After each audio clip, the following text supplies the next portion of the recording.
Yauwa a yau mun zo mu sa gasar rawa tsakanin manya-manyan mawaƙa. Za mu sa gasar mu tsakanin Nura M Inuwa, Umar M Sharif, Auta M Jiboy, Hamisu Breka. A yau za mu tsefe mu tantance wanda ya fi wani iya rawa tsakaninsu 2025. Za mu fara da Umar M Sharif. Umar M Sharif, ina so ka tsaya kamun rawa ta gani ta faɗa domin masoyanka suna can suna dako ka ɗau wannan gasar da muka sa.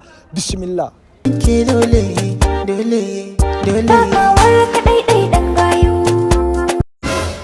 Gaskiya ne Umar M Sharif, wannan rawar da kai ta yi kyau sosai, amma me ka ɗan sake gwada min na tabbatar da ba bogi ba ne kuma ba loki ka kwasa ba. Bismillah.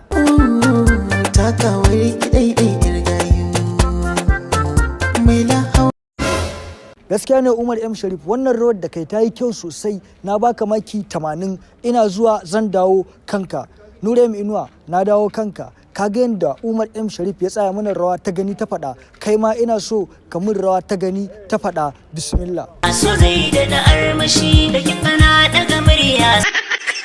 Haba Nura M Inuwa, wannan rawar da kai kwata-kwata ba ta yi kyau ba, da Allah ka sake gwada min. Kana ganin wacce Umar M Sharif ya fa?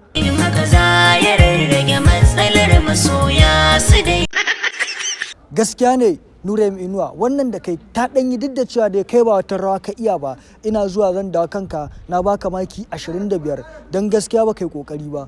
Auta M Jiboy, na dawo kanka. Kaga yadda suka mun rawa, kaga ta Umar M Sharif, kaga ta Nura. Kai ma ina so ka mun rawa ta gani ta faɗa. Bismillah.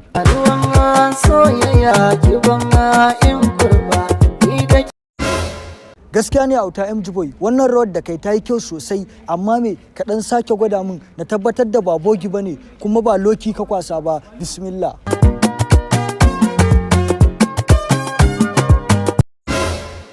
Gaskiya ne Auta M Jiboy, wannan da kai ita ma ta yi kyau sosai, na baka maki 30. Ina zuwa zan dawo kanka.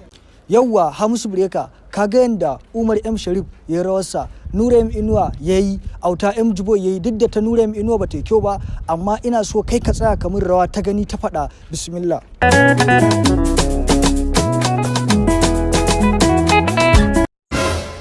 Gaskiya ne Hamisu Breka, wannan rawar da kai ta yi kyau sosai, amma me ka ɗan sake gwada min na tabbatar da ba bogi ba ne kuma ba loki ka kwasa ba. Bismillah. Tausaya amin hadari kawai yake sake rawa, ɗan halali ba za ya so. Gaskiya ne Hamisu Breka, wannan da kai ta yi kyau sosai, na baka maki 65. Ina zuwa zan dawo kanka. Masu kallo da sauraron mu, har kullum ku zan ci gaba da bawa alƙalanci, saboda ni in na alƙalanci za a ce na yi san kai. Wane ne ya fi wani iya rawa tsakanin Umar M Sharif, Hamisu Breka, Auta M Jiboy, Nura M Inuwa? Kun ga yadda kowa ya rawarsa, duk da ta Nura M Inuwa ba ta yi kyau ba, amma in ma Nura ne ya ci, ku sa muna a comment section. Kan ku manta ku danna muna like, idan wannan ne farkon shigowarka ka danna muna subscribing, kana ka danna muna alamar ƙararrawa domin samun shirye-shiryenmu da zarar mun ɗaura. Masarauta TV ta kuce.